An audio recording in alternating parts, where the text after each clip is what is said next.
don't kick up a fuss when Jasper Sutton's childhood sweetheart once again takes my spot in the front passenger seat. Instead, I obediently head to the back seat to sit with his good friend, Jonathan Clayton. When we drive along a bumpy road, my knee brushes against Jonathan's toned thigh. I deliberately leave it there, and he doesn't move. We stop for a break at a rest area. Jasper's childhood sweetheart clings to him as they head to the restroom. As soon as the door is shut, Jonathan grabs the back of my neck and pulls me in for a kiss. As I descend into the throes of passion, I can't help thinking it's no wonder people like to cheat. Chapter when Jasper Sutton's childhood friend, Kimberly Jensen, once again took the passenger seat. I didn't argue or cause a scene. I simply turned around and opened the back door, only to pause in surprise. I didn't expect that Jonathan Clayton, someone as busy as he was, would join this short road trip. After quickly regaining my composure, I nodded at him with reserved politeness. Jonathan, wearing glasses and showing traces of fatigue on his face, lifted his eyelids to glance at me. He gave a slight nod in return before closing his eyes again. While fastening her seatbelt, Kimberly glanced back at me smugly, raising an eyebrow. Kathy, I get carsick, so I'm sitting in the front. Okay, Kimmy gets carsick. Be generous about it. Don't make a fuss over something so trivial all the time. I let out a soft laugh. Alright, Jasper seemed a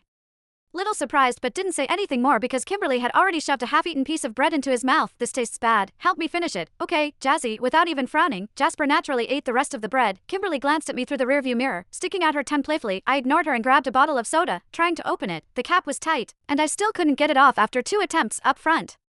Kimberly was pouting as she handed her bottle to Jasper. Jazzy, I really can't open it. You know I have no strength in my hands. Jasper just looked at her dotingly before effortlessly opening the bottle for her. Then, the two of them took turns sipping from it without the slightest intention of avoiding intimacy. I felt a wave of nausea. Just as I was about to set my bottle down, a man's hand suddenly reached over and took it from me. Under the sleeve of a black casual suit, the cuff of a silver-gray shirt could be seen, neatly fitting around a slender wrist. The hand was beautiful, long, defined fingers with nails trimmed short and clean. His fingers looked like polished silver in the shifting light reflecting through the car window. While I was still stunned, Jonathan had already twisted the cap open and handed the bottle back to me. The car's music started playing at just the right moment. I quickly took the bottle and murmured a soft thank you. Jonathan gave a slight nod and closed his eyes again. He must have just come off a night shift at the hospital. Faint red veins were visible in his tired eyes. I sipped the soda slowly. The car had merged smoothly onto the main road. Kimberly's birthday was coming up, so Jasper organized this short road trip to celebrate it. About 7 to 8 of us were in 3 cars, heading to a hot spring resort 100 miles away. Not long after we started driving, Kimberly practically glued herself to Jasper's side. The music was loud, making it hard to hear what they were saying, but they were clearly enjoying themselves. Lately, Jasper and I have had several unpleasant arguments because of his inappropriate closeness with Kimberly. He promised to be more mindful next time, but whenever he saw Kimberly again, that promise vanished into thin air. Suddenly, everything felt meaningless to me. I lowered my head, chuckled to myself, then turned to look out the window. The mountain roads twisted and turned,